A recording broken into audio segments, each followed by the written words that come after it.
The CBS Radio Mystery Theater presents...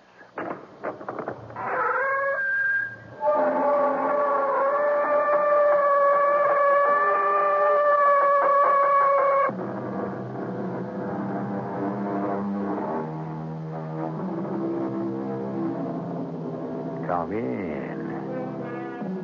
Welcome. I'm E.G. Marshall. Philosophy, said the philosopher, is most useful when we look backward on the evils of the past, or forward to the evils of the future. Unfortunately, philosophy is of scant comfort when we must confront the evils of the present, which happens to be when we need it the most. Well, there are substitutes for philosophy, as we shall find out. You can't kill a cop. Why? Is the cop sacred? You don't know what a storm it'll blow up. All storms blow themselves out. I don't like it. Look, Joe, you know what it says? This too shall pass. You're the devil. Even down to the quoting of Proverbs, you have to be the devil. Come on, Joe. I'm just a guy who tries to get along the best way he can.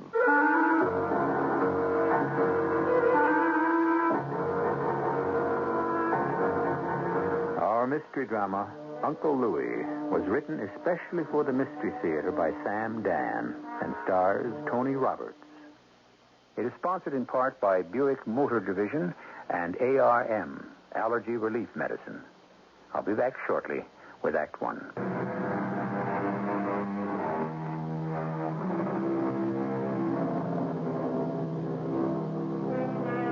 A wise son maketh a glad father, or so the proverb tells us. However, there are always exceptions to cases and differences of opinion, which is why some of us are inspired to bet on horses, while others are moved to construct romances. Our story begins with a man named Ezra Arnold Miller.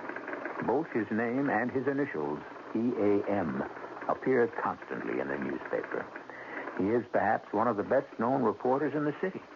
He has just been sentenced to death.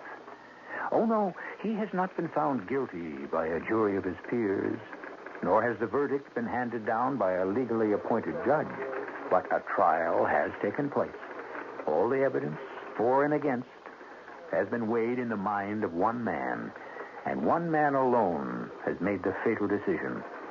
The telephone now rings in Ezra Arnold Miller's office, and he is about to talk with his executioner. But, of course, Ezra Arnold Miller doesn't know that. Miller. You're the reporter. Who's this? Someone who can tell you all about Harry George. Why would you want to do that? What's it worth to you? Your information is valid. You could get more for keeping it than selling it. Yeah. But there's other things in this world besides money.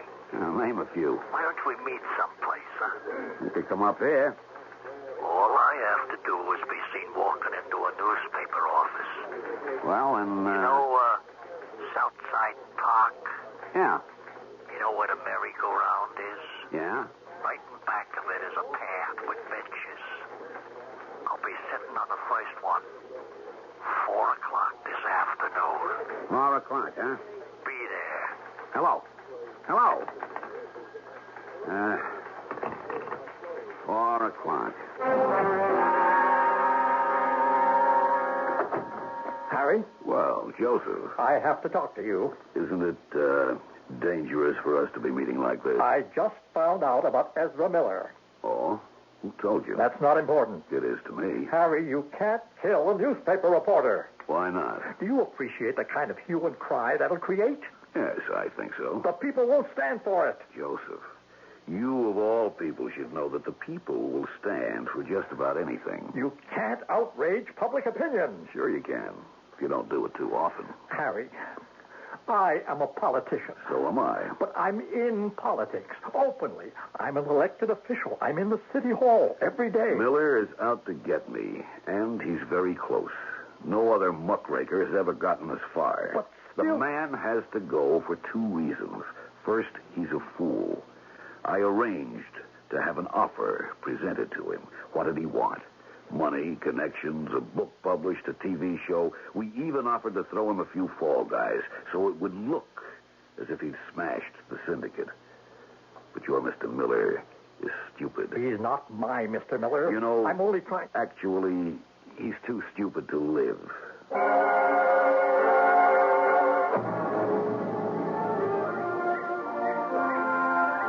You're Miller? Yeah. Sit down. What's your name? Baldy. Baldy. Yeah, for obvious reasons. Well, how shall we begin? We already began. Now it's time for the end. The end? Oh, what? You've just been shot, Mr. Miller. I... See? You invest in a good silencer, and it don't hardly make no sound at all. Listen. That's right here. You just lean back like that. Oh, it's all right, little girl. This here gentleman's just tired. See, he's having a little nap, that's all.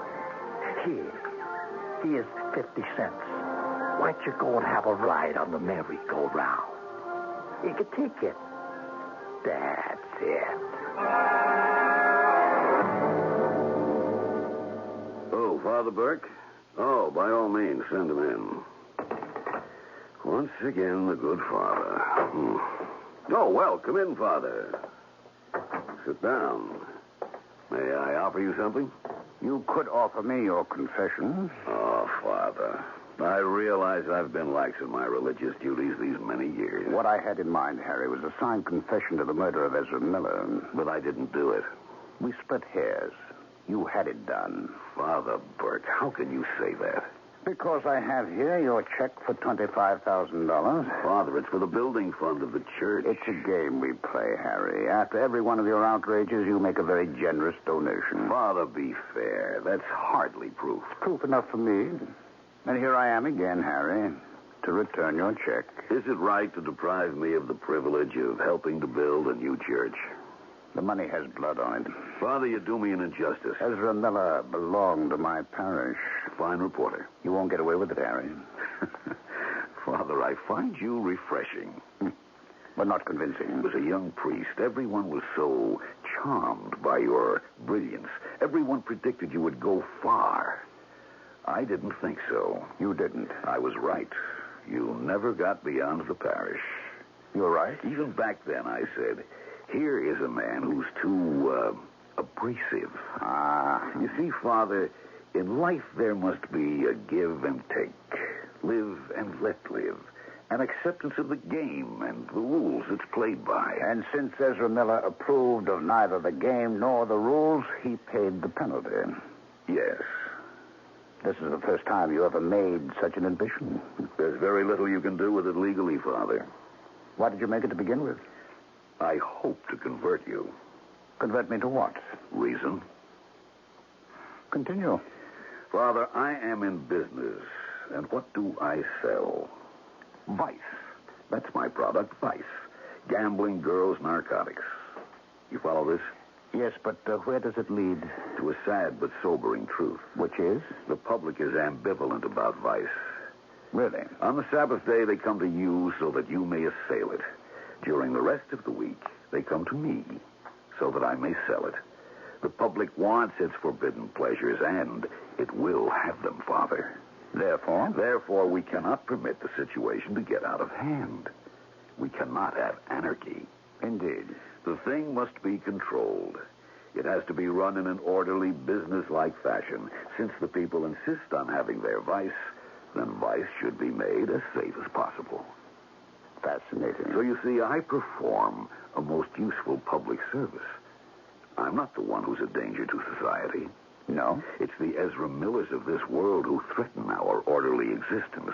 The Millers who cannot accept life as it is.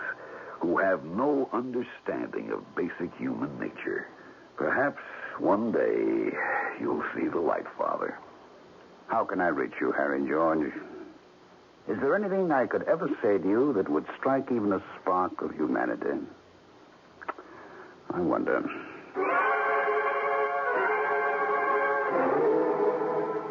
As your mayor,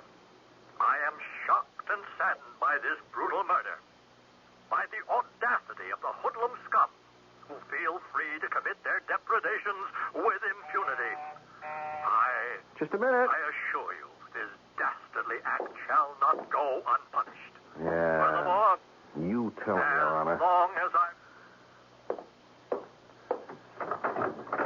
Hello, Terence. Oh, Burke. Come in. Have I interrupted anything? Just a speech by His Honor, the mayor. The one about the thugs who feel free to commit their depredations with impunity? Yeah, something like that. Sit down here in your favorite chair. Can I get you something? Not now, thanks, Terry. I am reminded your birthday's next week, isn't it? Let's see, it'll be 29 years since I found you on the... Yeah, I suppose it will be. 29. You're getting up there, Terry. You should be thinking of a wife, children. No, I can't be thinking about that. And why not? Oh, you know why not. It's an old argument between us. And I'm sure you haven't come here just for another replay. What's on your mind, Father? How's the Miller murder investigation going? Well, it isn't. You fellas have anything at all? Zero. We're still at ground zero. We have no leads at all. Well, my fine young detective lieutenant, what is your personal opinion? For what it's worth? Harry George strikes again. But you can't prove it. Oh, you could never prove anything against Harry George. Terry, something has to be done. Well, what can we do? I mean, the man is completely protected. Ezra Miller was killed because he was about to uncover that protection. He was killed in broad daylight in the midst of dozens of people. And nobody saw anything. Nobody knows anything. Nobody has come forward. Yeah, that's our problem, Father. No, our problem goes deeper. You see, when crime was being committed mainly by obvious criminals, by crude, vulgar, unwashed hoodlums, it was possible for the public to become outraged. But now... Yeah, I think I know what you mean. Harry George is a man of culture. We were friends. We grew up in the same parish. I went into the seminary. He had a law school. I don't know what changed him. Maybe nothing. Maybe this is just what was underneath all the time. It isn't that Harry breaks the law. It's that he makes law-breaking respectable. Terry, what can be done? The way it stands now, nothing. Not Terry. Father, he used a hitman. Even if we could find the guy, that wouldn't mean we could prove Harry hired him. Have you given up looking? No, but we won't get Harry George. You know the terrible thing? If and when he's ever brought down, it won't be for murder. It won't be for all the suffering and misery he's brought to some people. Yes, I know. It'll be for something like income tax evasion. Or conspiracy. Or something that's equally impersonal and bloodless. So we'll take what we can get. But, Terry, if he goes to jail because he was caught, well, let us say caught because he was keeping a double set of books, then people will say it was bad luck or that he was careless. No one will have to confront the enormity of his crimes. Terry, do something for me. Anything, Father, you know that. And it's not just for me, it's for all of us. Sure. Change your attitude. What do you mean? I know you're doing a good job, but... But what? In your heart, you don't really believe you can crack the case, do you? Well, Father, the practicality Now, is... please, Terry, believe you can do it. Believe it in your heart. And maybe it'll happen, Terry.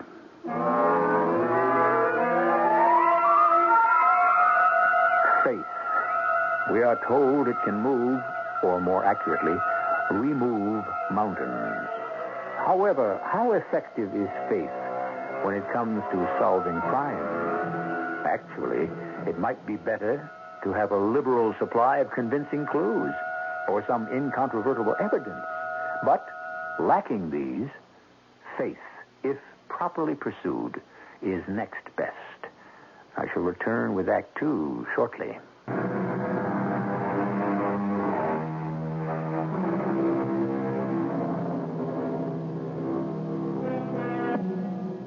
Faith, as Mr. H.L. Mencken said, is the illogical belief in the occurrence of the improbable. Well, now, when you consider all the odds against it, faith seems to have held up pretty well over the years. Ah, yes, faith. It just seems that sometimes it appears to be so weak and forlorn. Believe, Terry. Believe you can do it. I want to, Father.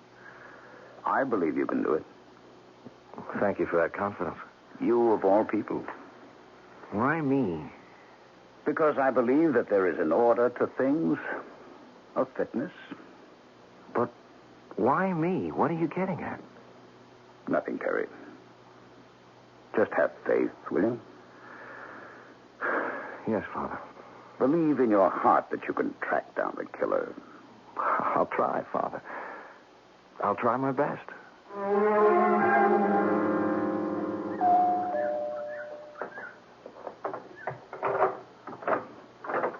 Mrs. Helen Pauley? Yes? Do you remember me? You do look familiar. I'm Lieutenant Smith. Oh, the detective. Now, may I come in? Well, I think so, yes. Will you sit down? Thank you. Well, what can I do for you? Mrs. Pauley, I hope I'm not making you nervous. I suppose the truth is you are. Oh, I'm sorry. I don't mean to. But it has to do with that awful murder? Yes. But I've already told you, and all the other officers, everything I know. I understand. Would you mind telling it again? For what reason? Truthfully, we've reached a blind alley. We hope that by going over and over the very little that we have, we may come up with something. Something like what? I don't know. A fresh insight, a new perspective. Will you tell me again the circumstances that led to your discovery of Ezra Miller's body? Well, I saw him leaning back on the park bench. I thought at first he was asleep, but then I noticed the blood and I screamed. Yes. A crowd gathered, a policeman came running up, and that's all I know. I look at my notes, Mrs. Pauley, and I see that that's exactly the way you told it the first time, word for word. It's a very simple story, and I remember it so vividly. Is it the whole story? What do you mean? Mrs. Pauley, I like you. You're an attractive woman. Where is this supposed to lead? Well, it was necessary for us to find out all about you. Yes? You're a widow. You were accustomed to a lot of money. But your husband lived for the present. He died suddenly without leaving you provided for. So? Well, so you never worked a day in your life, Mrs. Pauley, but you went out. You found a job. You're raising your little 5-year-old daughter. Your house is neat, clean. Please, Lieutenant, you sound as if you're building up to a proposal for marriage. Well, if I were the marrying kind, I could do worse, Mrs. Pauley. Really? And why aren't you the marrying kind? Getting back to the reason I'm here. Oh, yes. You are an honest, decent young woman, but I think I caught you in a lie. What lie? I asked you to tell me the story of how you discovered Miller's body. And I did. The whole story. Well, I don't think so, and I'll tell you why. He was leaning on his left side, which is where the 2 bullets entered his chest. Now, in order for you to see the blood, you would have had to approach him very closely. You'd practically have to stand over him. Isn't that so? Well, He was a stranger, wasn't he? yes. And he appeared to be asleep, right? Yes. You were walking along the path. You were in the middle of the path? I think so. All right, from the middle of the path, it's 5 feet to the edge of the grass. Another 3 feet to the bench. 8 feet. Why did you walk 8 feet out of your way to get this close to look at him? Because... Because you haven't told me the whole story, have you, Helen? I don't think you have the right to call me Helen. Why did you walk over to get that close a look? Because I saw the blood. Yeah, but we already established the fact that you couldn't see the blood until you did walk over to him. Well, why, Helen? It's 3 o'clock. Yes. You'll have to excuse me. I have to pick up my daughter at school. Yes, but you still haven't told me I why. don't want my child to have to wait for me. I'll go with you. No, please don't. Are you hiding something, I'm Helen? not hiding anything. And I don't know anything. I wish you'd let me alone. And please, don't call me Helen.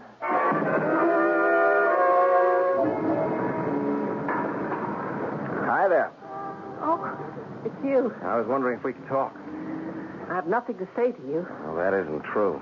Besides, I'll be late for work. Oh, you don't have to be. My car's parked down the block. please. I just want to talk to you. Look, if you don't stop bothering me, I'll call a cop. I am a cop. Look, it isn't a joke. I agree. What do you want? You know what I want. I want you to tell me why you went out of your way to discover Miller's body. I don't know. You don't know why you should suddenly, for no reason, walk away from the path in the park to get a closer look at a man who appeared to be asleep on a bench. That's right. I don't know. A man who's a complete stranger. And there's nothing suspicious about I him. told you I don't know. You expect me to believe that? Well, whether you believe it or not, there's nothing more I can tell you. I mean, sometimes you do things without knowing why. There's no rhyme or reason. You just find yourself doing something. Helen. Look, you have no right to call me Helen.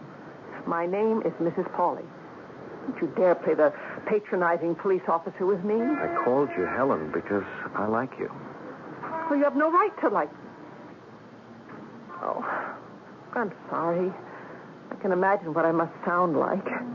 It's just that talking to a detective makes me nervous. It isn't so terrible, you know. Just tell me what made you stop to look at Mr. Miller's body. I keep telling you. I don't know. Helen, are you trying to protect somebody? What makes you say that? Is that true?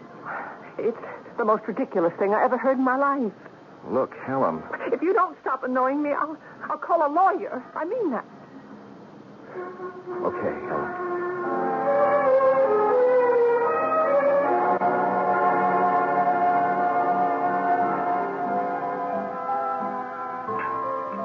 Mind if I join you? Well, all right. You come here often? No, it's my first time. This is my favorite restaurant. I know. You know?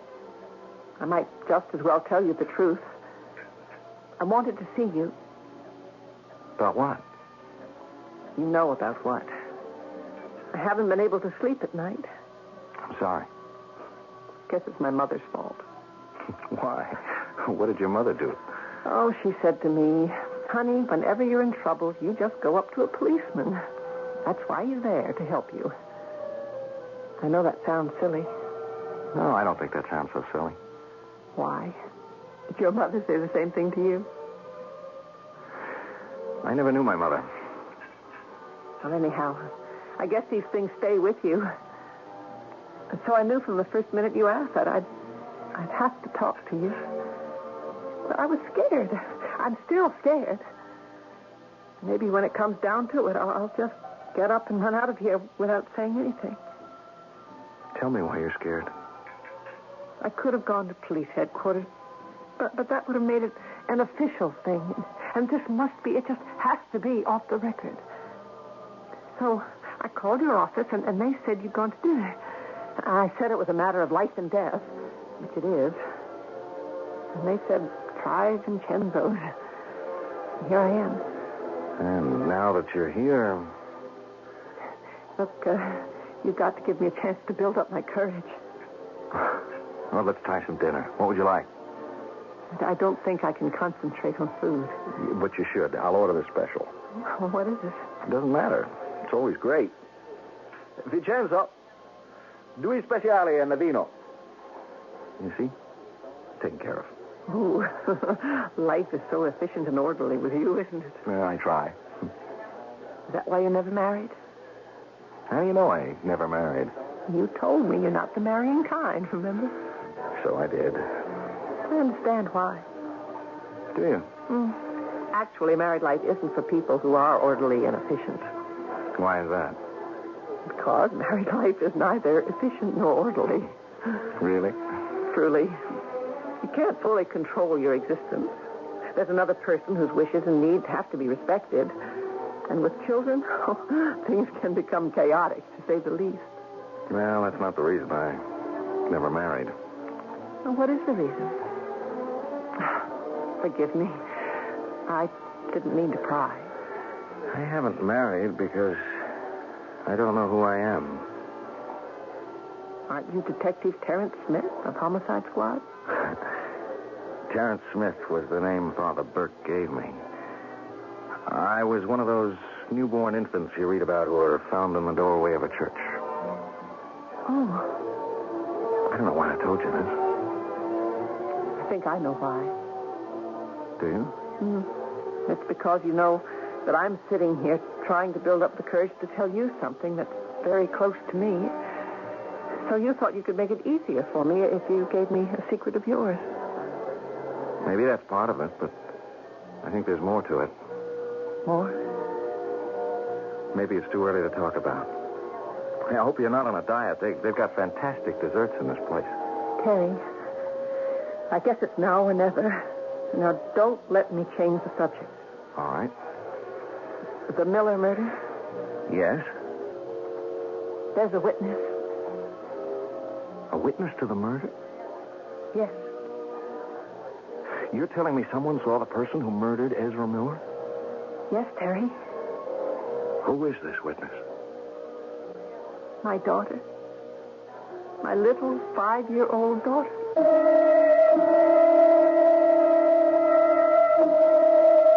Now let us review the bidding. What is this about a witness and a 5-year-old girl? When did she come into the picture? Well, the truth is, she was in it from the very beginning. You know us. We play fair. Think back to the murder itself, to that park bench near the merry-go-round, and to every word the killer said. And while you're thinking, we'll pause briefly, and then I shall return with Act 3.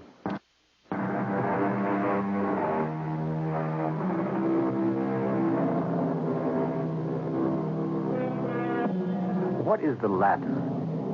Testis unus, testis nullus, which means a single witness is no witness.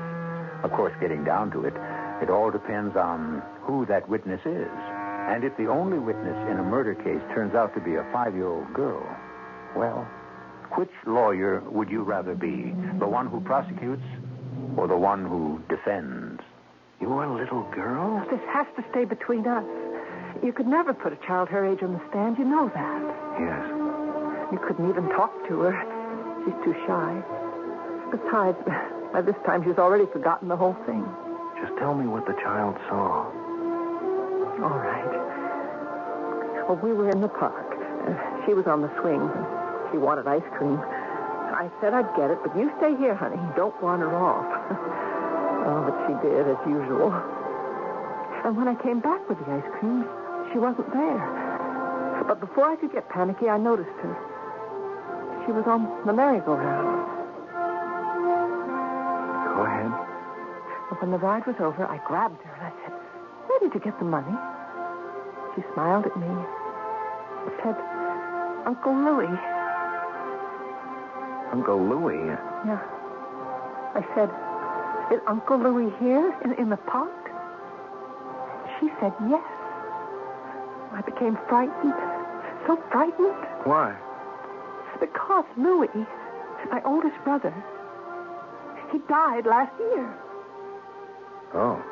Now show me where Uncle Louis is. And she took my hand and led me to that park bench. I saw a man sitting there. He seemed to be asleep. And I said to her, "Oh, see, honey, that's not your Uncle Louis." And she insisted in her childlike way that Uncle Louis had been sitting next to that man. And he had given her 50 cents for the carousel. That's when I saw the man had blood on his shirt. And that he was dead. She saw the killer. No, you can't use this legally. Yes, but at least we may know what he looks like. He has to be a professional, so there's probably a sheet on him. Do you remember how she described him? Of course. He looks very much like Uncle Louis. And what did Uncle Louis look like? Well, I brought this picture. Oh. See? Uncle Louis was very chubby and very bald. Well, she adored her Uncle Louis, which means the resemblance must have been very close. Yes. Well, have I helped you? Well, now I know who I'm looking for. Terry, I'm sorry I couldn't tell you this sooner. Don't worry. I think you're wonderful.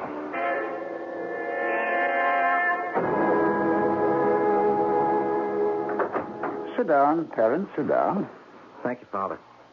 I've come to ask your advice. You have a look on your face I've never seen before. I say marry the girl, Terence, lad. Marry her. What are you talking about? Only a woman, a certain kind of woman, can put a smile in a man's eyes and a spring in his step. No, Father. And I have my spies everywhere, especially Vincenzo's. Dinner almost every night, and she brings her little girl. Father, I don't know what to do. Marry her, of course. She's lovely. You know the problem.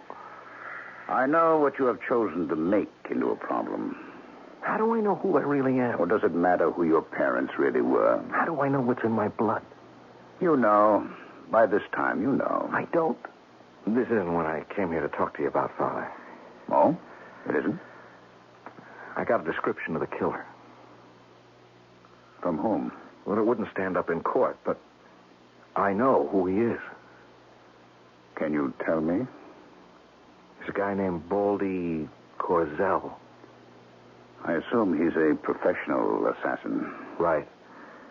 But nobody's ever pinned anything on him, even though we know he's been used for some very important assignments. What's your next move, Terrence? I don't know. If we could mobilize the entire resources of the department, we might be able to construct a case. You know, using this as a platform. But I'm afraid. Of what, my son? Of telling this to anyone. Why? I don't know who to trust. I see. It's a terrible thing, Father. Most of the men on the force, the overwhelming majority, are honest. But once I put this into a report, I don't really know who has access to it.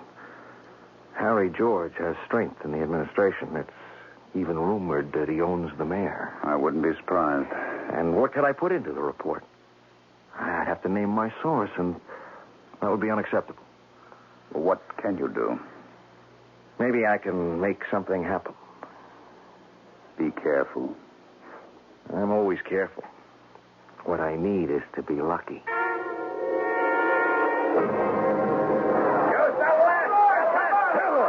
Kill the murderer! Go on, kill him!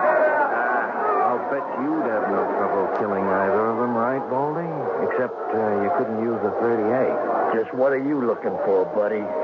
Buddy's a good name for me at that. I could really do you a good turn. What do you want, copper? Now, how'd you know I was a cop? I can smell him. You're through, Baldy. Yeah? Yeah, we know who knocked off Ezra Miller, and we know who paid you. Yeah? That kind of thing could seal you in the can. For life. Is that a fact? Except we want Harry George. Who's he? We want him so badly, you could make a deal. Well, can't a legit citizen enjoy the fights in peace, huh? Harry George. He's gonna know we know. And besides, lots of people here know I'm a cop. Some of them even know who you are. Did you and I plan to meet here to arrange a deal? Think about it. Come on, you bum!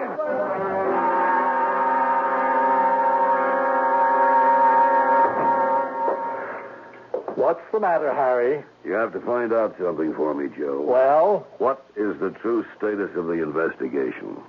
What investigation? Come on, Joe. What progress have the police made? As far as I know, none. Level with me, Joe. But If I go, you and a lot of other people go with me. Harry, what is it? A certain employee of mine was approached by a detective, a Lieutenant Smith.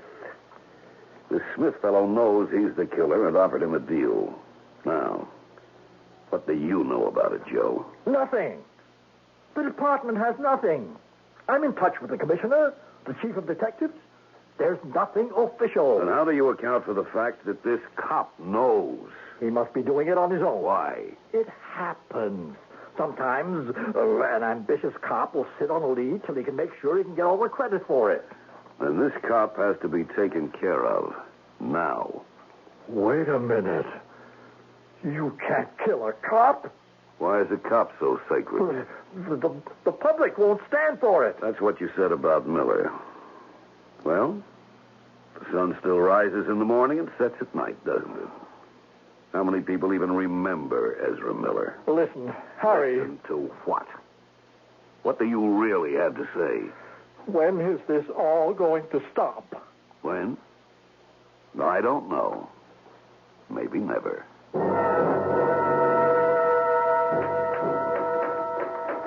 in. Father Burke. Sit down. Am I interrupting anything? Oh, I'm just using the city time and typewriter to type a note to a certain lady. Keep my secret? Oh, I have to.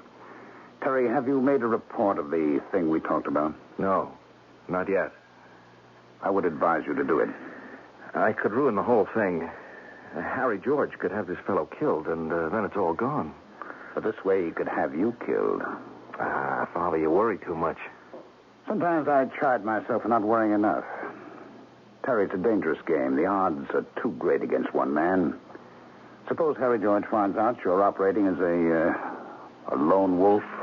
I suppose he does. I can take care of myself, you know. I would advise you to make the thing official.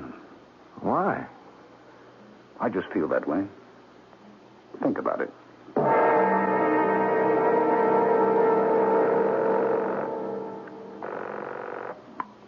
Yeah, Baldy, you have to do it tonight. okay. He's visiting some woman over on Adams Terrace. I can knock him off as he comes out. No, it has to be an accident. That way, no smart reporter can claim he was killed because he might have known too much. So what do you want me to do? He leaves her place about 11:30, drives home. On the way, he stops off at an all-night deli at the corner of Jefferson and Main. Now follow him in. Pretend it's a stick-up. He won't be able to get at his gun. Be the nervous punk type and start shooting. Poor guy, he'll be one of those innocent bystanders. Be ready for him at midnight, which is when he usually gets there, understand? You're the boss.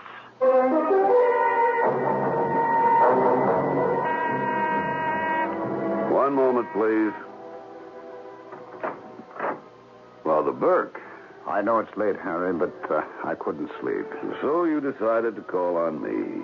Well, come in. I'm honored. Thank you. Now, what does this mean, Father? Are we friends? We've always been friends. We've gone our separate ways, and each of us thoroughly disapproves of what the other does. But we're friends. Father, you have something on your mind. Of course. Do you remember Katie Oliver? Katie Oliver. Now, don't pretend, Harry. I remember Katie. Red-haired Katie. You loved her, but not quite enough. And she loved you, but just a little too much. Why are we talking about Katie Oliver after 30 years? Because I'm about to break a promise I made to her. And you, a priest?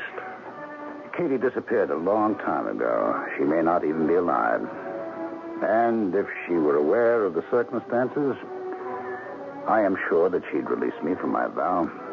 What vow and what circumstance? When Katie had found out that you had chosen a certain way of life, she decided to leave you. Yes. What you didn't know was that Katie was going to have a baby. She what? No, please, don't interrupt. Listen to all of it. No one knew. She went away somewhere and had the child. She brought him to me right after he was born. I spread the story that he was a foundling. But I promised to keep her secret and see to it that he would grow into a fine young man. And he did. Your son. My son? I have a son? Yes? Where is he? Who is he? Where is he? He is probably visiting the wonderful woman he plans to marry.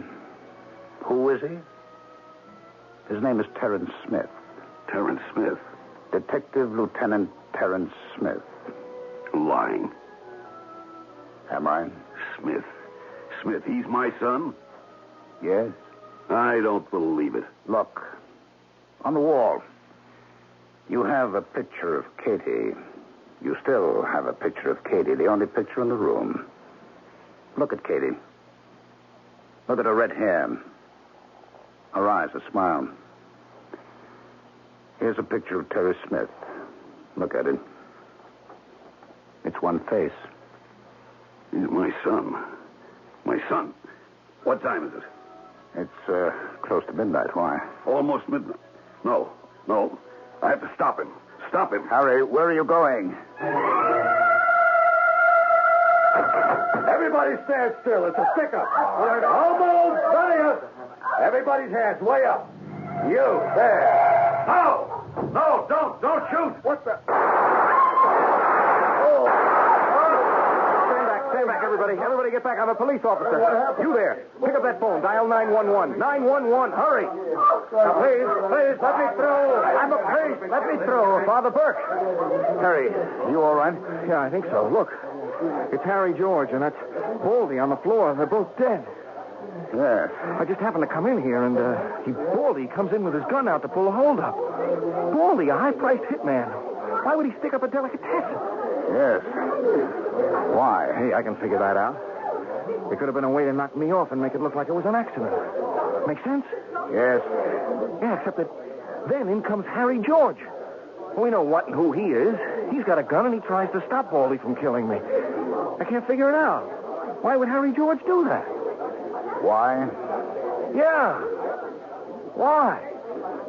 Maybe one day you'll learn the answer.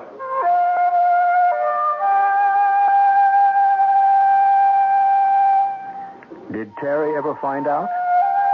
I don't know. Truly. You see, once the story is over, it's over.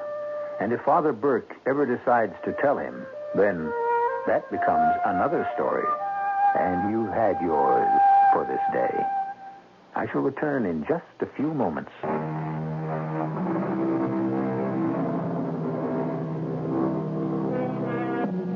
The name of our story is Uncle Louie. And we never told you anything about Uncle Louie, except a few of the physical details. We know he was short and chubby and bald, and yet he must have been a wonderful man. While he lived, he charmed the heart of a little child, and after he died, he was instrumental in bringing down one of the greatest vice lords in the country. Who would have dreamed he had such powers? Certainly not Uncle Louie himself. Our cast included Tony Roberts, Ann Williams, Ralph Bell, Jackson Beck, and Ken Harvey. The entire production was under the direction of Hyman Brown. This is E.G. Marshall inviting you to return to our Mystery Theater for another adventure in the macabre. Until next time, pleasant dreams.